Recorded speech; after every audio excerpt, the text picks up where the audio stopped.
मुझे बताइए, एक घर में परिवार के एक सदस्य के लिए एक कानून हो, परिवार के दूसरे सदस्य के लिए दूसरा कानून हो, तो क्या वो घर चल पाएगा क्या? कभी भी चल पाएगा क्या? फिर ऐसी दोहरी व्यवस्था से देश कैसे चल पाएगा?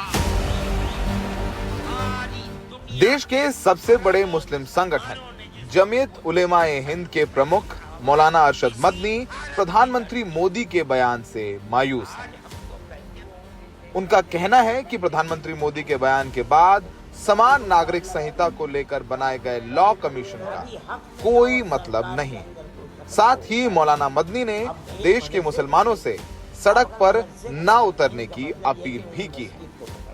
प्रधानमंत्री इसकी तारीफ कर रहे हैं, ये चीज़ हमें ये बात बहुत खुलकर सामने आ गई कि अब इस तारीफ के बाद लॉ कमीशन की इस राय के सिलसिले में ये तसव्वुर करना कि वो हमारी राय के ऊपर कोई फैसला करेगा, ये नहीं हो सकता है। ये चीज़ बड़ी ख़राब है।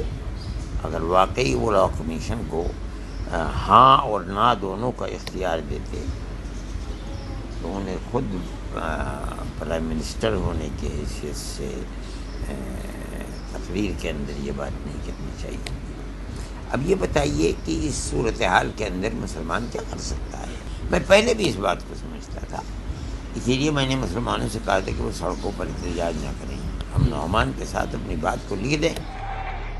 प्रधानमंत्री मोदी के बयान के बाद देर रात all India Muslim personal law board की बैठक हुई और निर्णय लिया गया कि बोर्ड की समिति लॉ कमीशन से मिलेगी और शरिया में किन चीजों का जिक्र है उस पर एक रिपोर्ट भी देगी।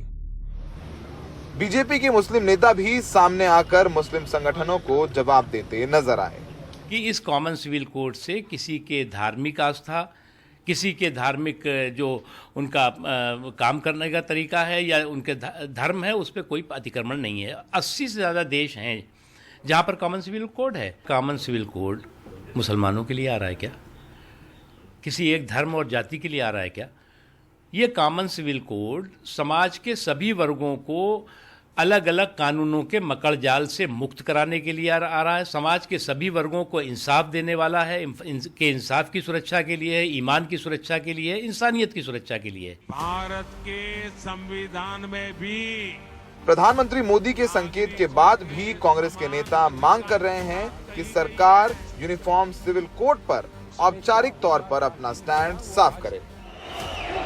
समान नागरिक संहिता को लेकर सरकार ने एक लॉ कमीशन बनाया है। लॉ कमीशन ने 15 जुलाई तक आम लोगों से यूसीसी पर अपनी राय देने के लिए कहा है।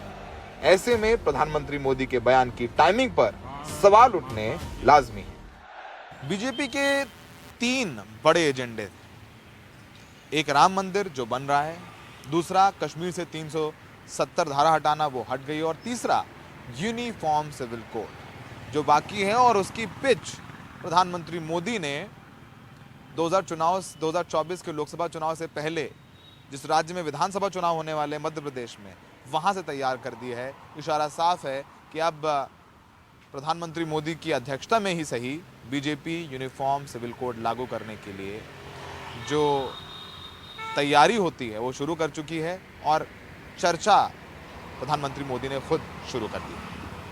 सहयोगी प्रेम सिंह के साथ सौरभ शुक्ला, एनडीटीवी इंडिया।